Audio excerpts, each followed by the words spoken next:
Guys, the topic of social media addiction comes up quite frequently on this show, and we've just come across a story that perfectly encapsulates it. And it's very dark, so it's summarized perfectly in this roller coaster of a headline.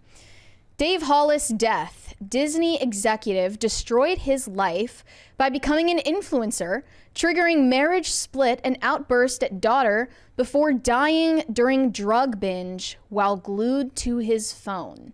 So if you're wondering who Dave Hollis is, he is the former global head of distribution at Disney. He was in that role for 17 years before he decided to quit and join his wife Rachel's self-help influencer empire on social media. We had a $20 super chat here from Goose. Says, I always think these Hollywood scandals are fake because of how vain they all are, but just wanted to say I love PCC and listen usually on Spotify during my 11-hour night shifts. God bless the both of you. Love from the UK. Thank you. Thank you. Thank you so much. So I work very hard these days. I had a couple of days last week where I just I kept zoning out and not getting the audio version up to the next day. I always try to get it up for you guys as quickly as possible right after the show. So Continue. So Dave Hollis was skeptical of self-improvement influencers before he ended up becoming one, which is ironic. As all should be. And it's the success of his wife Rachel's tell-all book, Girl Wash Your Face, that ended up changing his mind. It sold 2 million copies. And the premise of this book, the selling point of it, is that she overshares about all of the ugly details of their private life. And I assume she released this without really running it by him beforehand. So in his own book, Get Out of Your Own Way, he admits that he was convinced the world of self-improvement was full of charlatans peddling feel-good mysticism to weak souls. Then he became one of those charlatans. And he opened his book with the story of him reading his wife's tell-all for the first time. I drank a handle of vodka in a day and a half by myself. This is what it took for him to get through her oversharing about having hairy toes and their lousy sex life. So what did I say earlier? I said, girl, you wash your face is just make your bed for women. Kind of. It's right? just Clean Jordan Peterson, but make it female. And also her whole shtick was... Make her gay and lame. You know, she encouraged women to embrace their imperfections, and you put it perfectly that nobody is telling women to do anything but embrace their imperfection at this point. Literally, nobody in the mainstream is asking any woman of any nationality, of any age, of anything to do anything but just embrace whoever the hell you are now. And if anybody tells you that you're anything short of perfect, they're a mean, evil bigot. And I'm not the first person to say it, but the self-improvement books that are for men have a lot of phrases like you have to, and the self-improvement books for women have a lot of the phrase you deserve. So that will say a lot about how you're able to grift on these. They love to deserve. Yes. They love to look. Those types of empty platitudes. You're enough.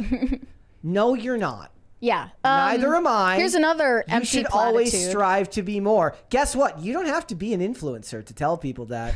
To be like, hey, you're not enough. You need to do more. You could always be doing better. Settling is lame. You could always get thinner, look better.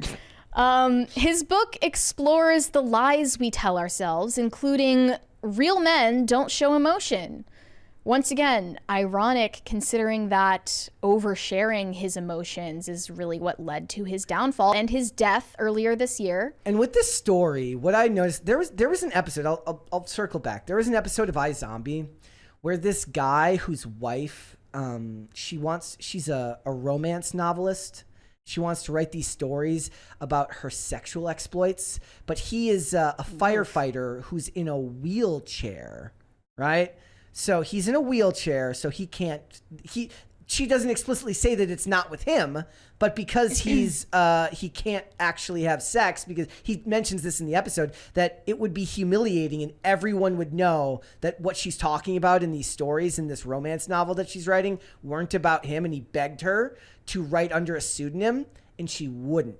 because she needed the credit and the adulation to do so. Right. That's like, in this case, the name of this lady's production company right. is an insult to her own husband. To explain that, Dave Hollis, when he was a skeptic of self-improvement, told his wife that he saw a 3% chance of her self-improvement brand becoming successful. So later on down the line, she decides to start a production company and calls it 3% Chance Productions, as a little dig at how he always underestimated her. And that is the most female shit ever. This is what led to him quitting his job, joining her in their company. They worked together in constant rivalry for clout and fame and money. And they ended up getting a divorce in June of 2020, only 2 years into that project that they were doing together.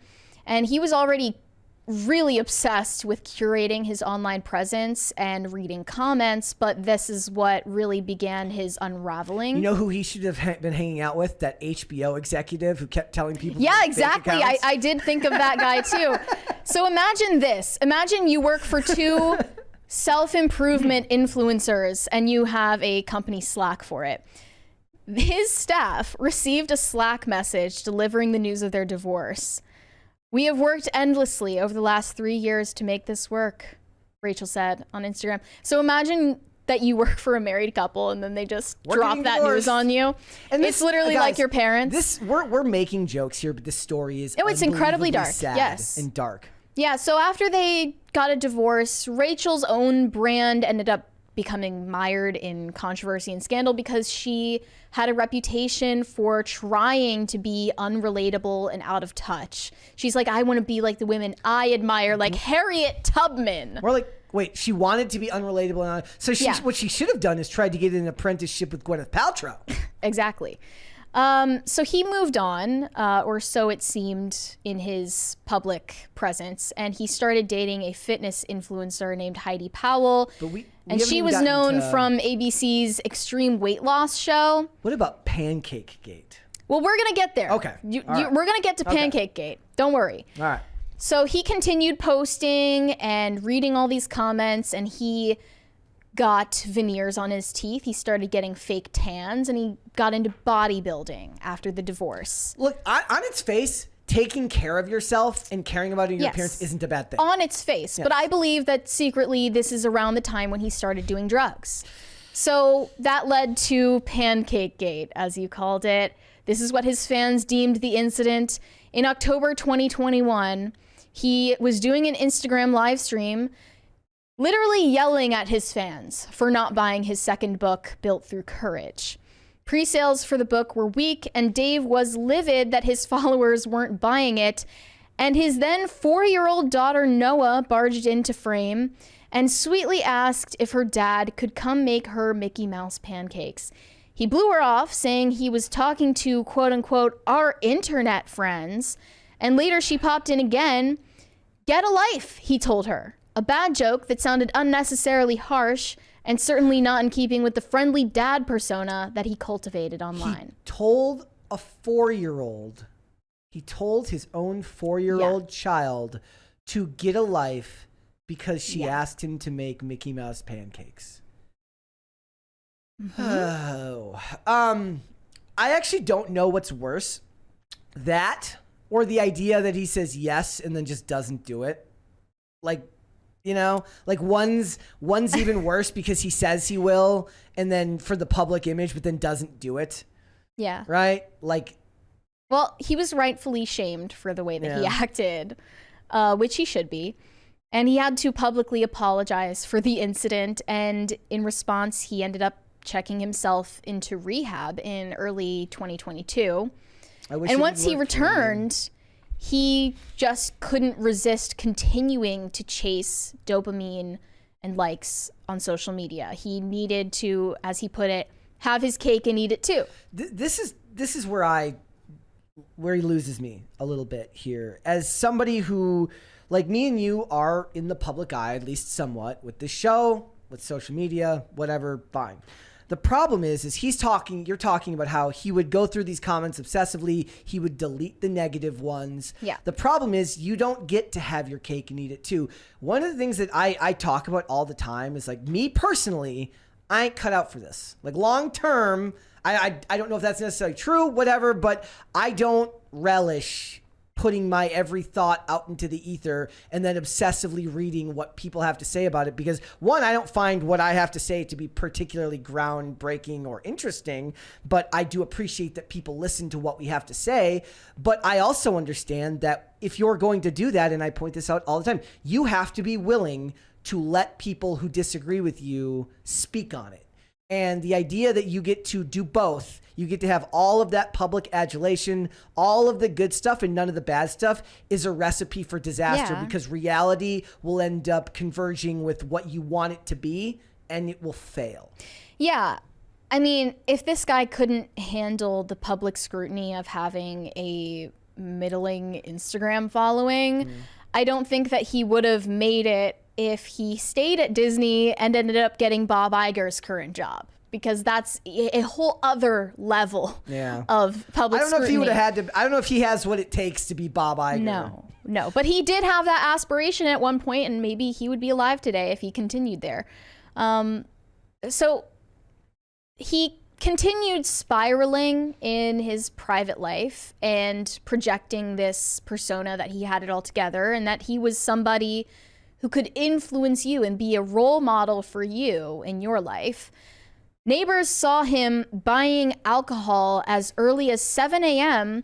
before heading home to record podcasts with titles like "You Are Worthy of Unconditional Love." It's just such a convergence of like different realities, right? That's just, I don't even know what to say to that. Yeah. But it should tell you that you know, these people who brand themselves as self-improvement influencers definitely don't have it all together. Yeah. But then there's the market of the people who are like, it's okay to not, like, there's a market for all of it, right? Like, and look, his wife, after the divorce and after his death this year, is still just posting. She's still doing her thing. She's still getting brand deals and smiling in all of her pictures like nothing happened. So it just looks like some people are cut out for that kind of sociopathic level of disaffectedness and some others aren't.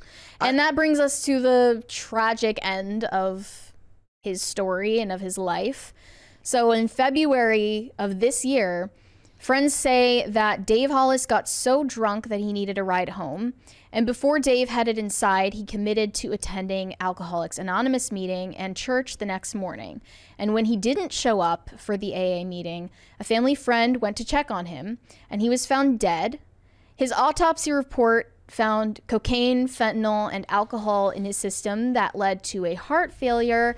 And the absolute worst part of this story is that he was found with his phone laying on his chest in his bed. He died in the middle of reading comments online.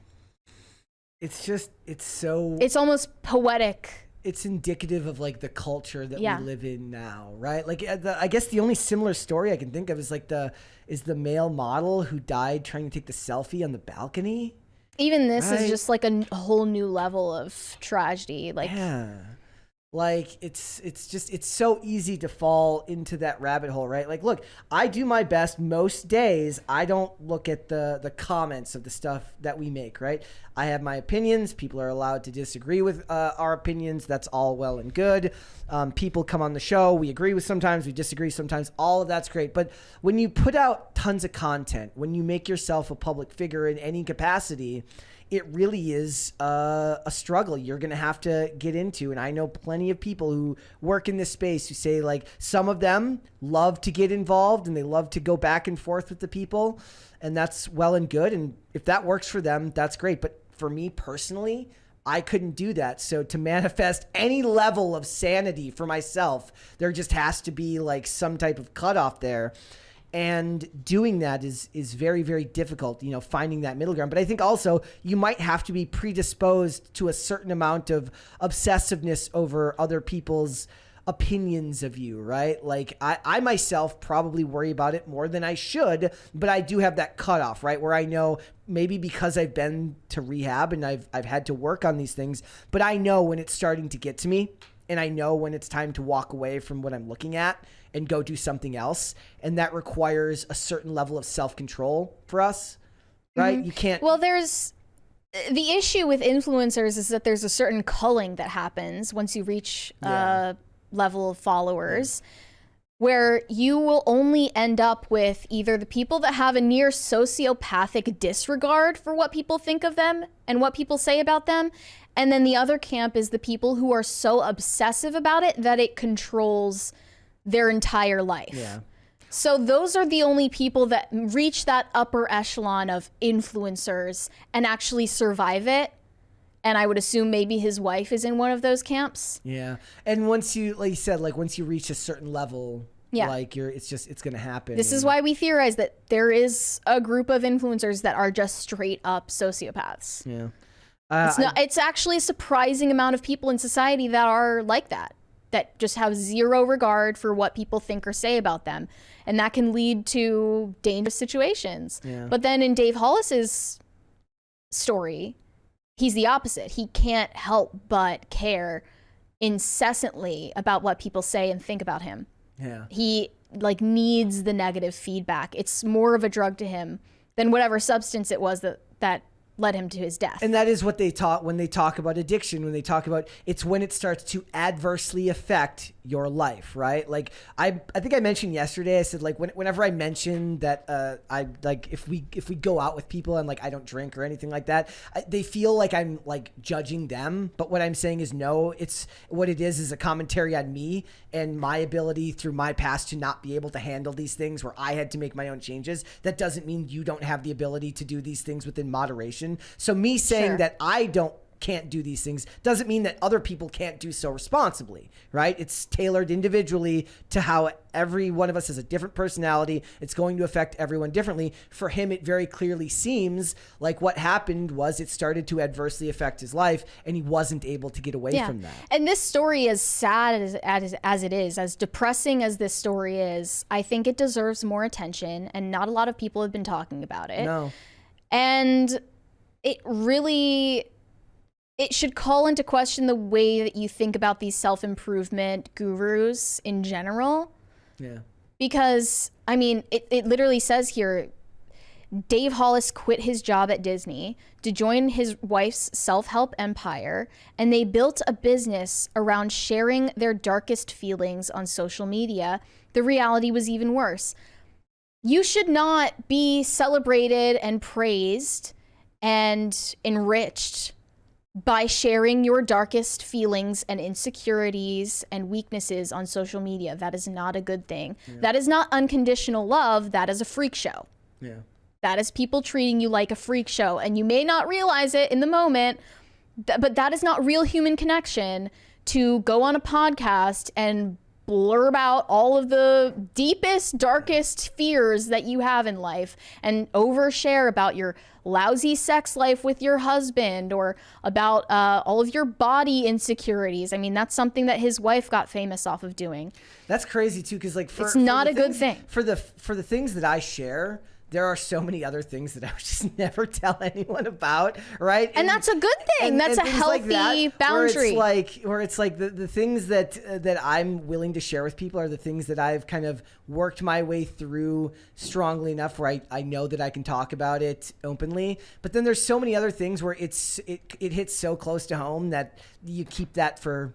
That's right. Mine. It has to stay there. Otherwise, why give it power over? Why give that power to everyone else, especially people you're never going to meet or know? And I would have thought that if this guy had a real support system of real friends who were willing to hear these things from him in a private setting, he wouldn't have needed to blast all of it on social media. So let's just put this topic to rest. I just wanted to bring it up because it is a teachable moment, unfortunately, and Prayers to his family. I would say that if when it comes to sharing, like, work through what you can work through, and if you feel comfortable doing so, that's okay. But you have to be able to regulate and say, like, do I need to share everything, right? Like the parts of your life that you share should be the corners that you feel the most comfortable being open with. You have to understand that everyone's going to see this. People you'll never meet, people you'll never know, and you got to keep some stuff for yourself, right?